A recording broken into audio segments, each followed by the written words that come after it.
Back to Newsmax New York for the gentleman you usually see each weeknight at this time, our good friend Steve Malzberg, host of the eponymously named Steve Malzberg Show, and also joining us tonight via Skype, the former police commissioner of New York, Bernard Kerik. Gentlemen, thanks for your time. Steve, first to you as we take a look at the situation involving Marco Rubio. You know, to be fair about it, both Rubio and Ted Cruz, young senators, Marco stepping in, there was personal chemistry, the one-time mentor-protege relationship with Governor Jeb Bush, that went by the boards. But also, interestingly, Marco, in retrospect, had he decided to stay in the Senate, could have safely kept this Senate seat by all lights in the Republican Party. But with Rubio running for president, giving up the Senate seat, it is conceivable that the Democrats could gain the seat and gain control of the Senate. Will voters in Florida hold that against Marco Rubio, Republican voters?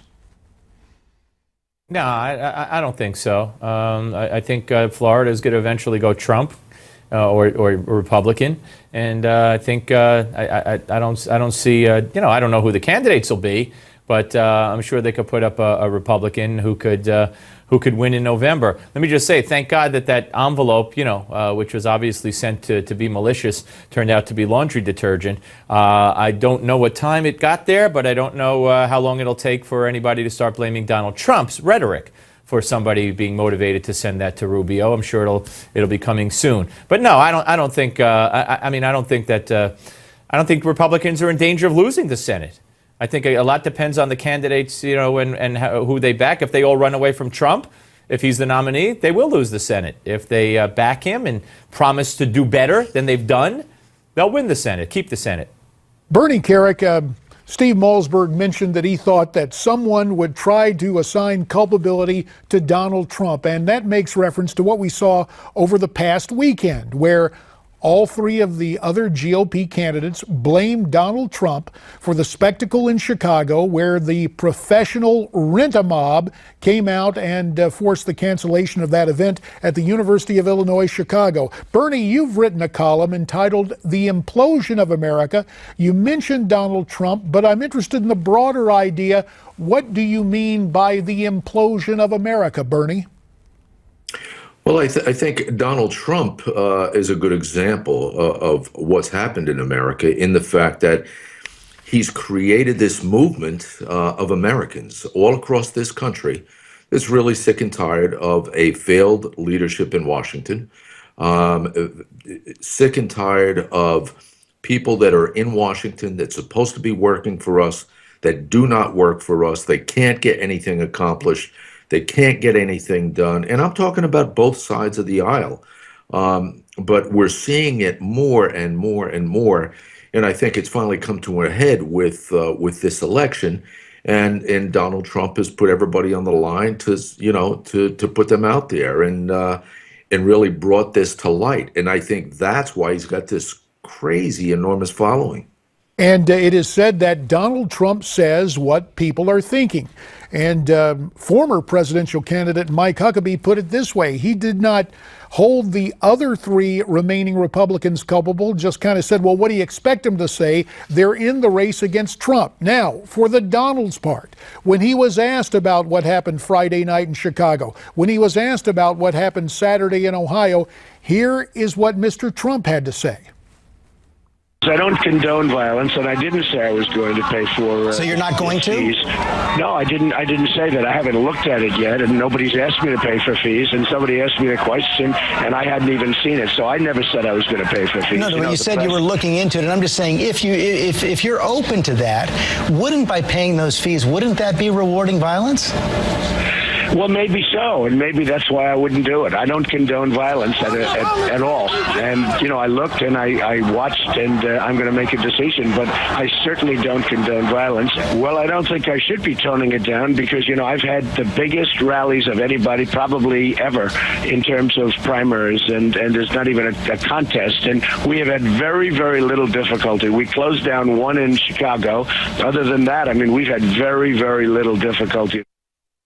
Donald Trump with George Stephanopoulos of ABC News, we should note for the record, one-time Democratic operative, one-time spokesman for the Bill Clinton campaign in 1992, and of course, a White House official for President Bill Clinton.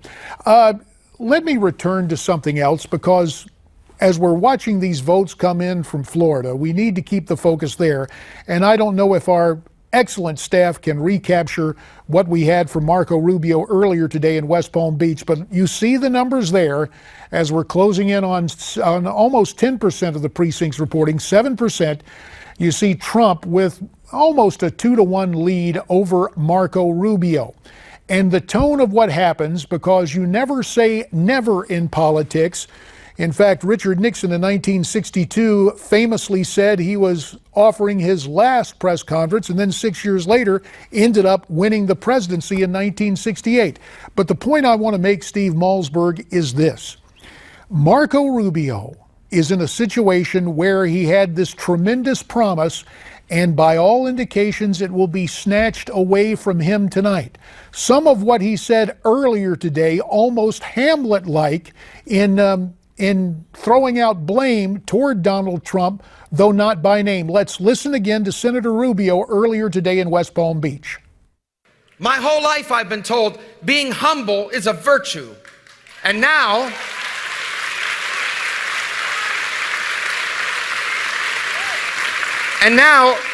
being humble is a weakness, and being vain and self-absorbed is somehow a virtue. My whole life I've been told, no matter how you may feel about someone, you respect everyone because we are all children of the same God. Bernie Kerik, in your piece, The Implosion of America, you bemoaned the fact, now I hope I got this right, one of your daughters, apparently when she wanted to address a teacher as yes ma'am, the teacher thought it was somehow insulting or condescending. Have we reached the point where simple etiquette is out the window? Well, it's not only etiquette, JD. It's take where we were 30 or 40 years ago with patriotism, with civics. Civics were taught in our classroom.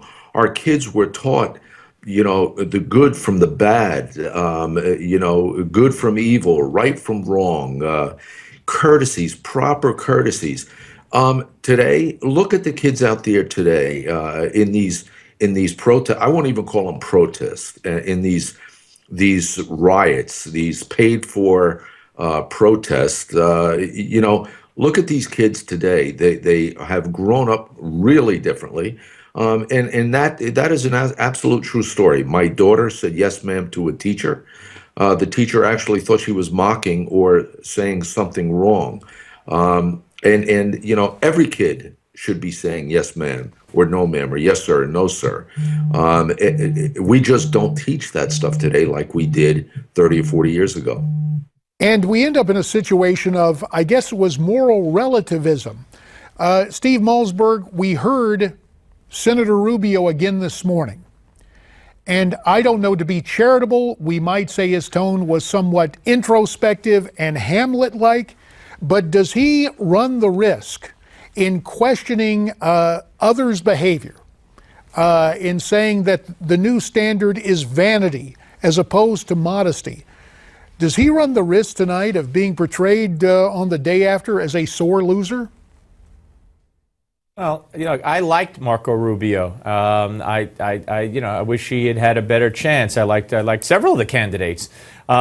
People kind of know where I stand right now. Marco Rubio, brought up the size of Donald Trump's hands gratuitously out of nowhere, where no one's ever heard of anything like that. And it's for the express purpose of saying, what it says about his private part size. This is the guy who's now criticizing Trump? I mean, come on, give me a break. I just think Marco Rubio and the rest of them all pledged at the last debate, or maybe it was the debate before, to back the Republican nominee. Since then, Rubio and Kasich have kind of gone backwards on that. So why do you stand up there and say you will when a week later you say maybe I won't? And if it's maybe I won't, then who the heck are you going to back? Hillary Clinton? That's where I think they're going to run into trouble. That's where Kasich's political future, Rubio's political future, and Cruz's political future will be endangered if they lose the nomination to Trump and refuse to back him, any of those guys, they're done. They are toast, because it's either going to create a third-party candidate and Hillary wins, 4 Supreme Court justices, we're done forever, or what's the other scenario? Or they'll vote for Hillary, which I can't see them doing. Same scenario. We're done forever. So that's where their political future will be determined. Can they swallow and then rally around Donald Trump if he's the nominee? We will see about that. Right now, I'd like to place the name of Dick Morris in nomination to join this program, as he will do right now via Skype. Dick Morris, Newsmax TV political analyst, watching with great interest what has transpired tonight. Dick, it looks like, as the polls predicted, Rubio is going down in Florida. What does he need to keep in mind if he is to have some sort of political future? Well, he should have pulled out before Florida, which would have helped him with his political future. But clearly he has to pull out now. Clearly he's yesterday's news, and he's not going to stay in this race. I think that he really has hurt himself in this presidential race, a really surprising development. But Trump has won Florida, and with it he wins, I think, 99 delegates. 99 or 91, I think 99. Because it's a winner-take-all state. What? It's 99. That's correct, 99. Dick, and it is winner-take-all. And that's a hell of a haul. Going into this, he was about 85 ahead of Cruz. Now he was about 185 ahead of Cruz, which is a gigantic haul. Now, as we look at the rest of the board, if Trump then wins Ohio, which is another 67, I think, winner-take-all, and wins in the other 3 states, North Carolina, Missouri.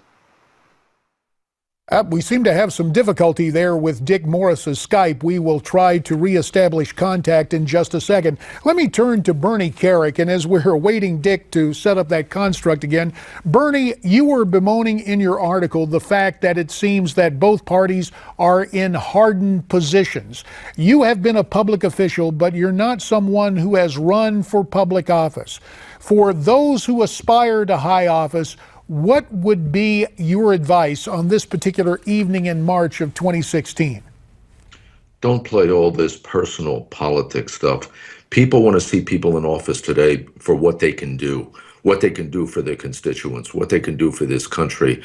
We have polarized Washington, and that's one of the reasons nothing gets done. One side doesn't talk to the other.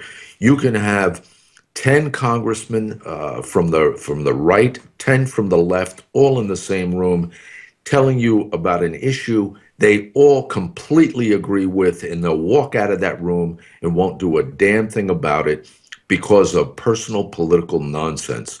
They know it's better for the country. They know it's better for their constituents, but they will not do it because of political polarization. That has to stop, and I think that's why Donald Trump has taken on this movement and pushed this thing to a limit that we've never seen before. Bernie Kerik Skyping in tonight. Again, the column he wrote today that I highly recommend to you is entitled The Implosion of America. And so, Bernie Kerik, you have our thanks for your time this evening via Skype from New Jersey. Now, when we continue, Dick Morris will rejoin us, and we will talk not only about what's at stake tonight, quite obviously, in presidential preference primaries, it is the presidency or the nomination of the respective parties, but also the view on what may happen in the United States Senate. Are Republicans in danger of losing the Senate, and could it come down to the seat that Marco Rubio is leaving in Florida? One of the topics we will explore as we continue on what I'm calling Super Duper Tuesday, winner take all in Florida and Ohio, 3 other primaries across the country, and our coverage continues here on Newsmax TV right after this.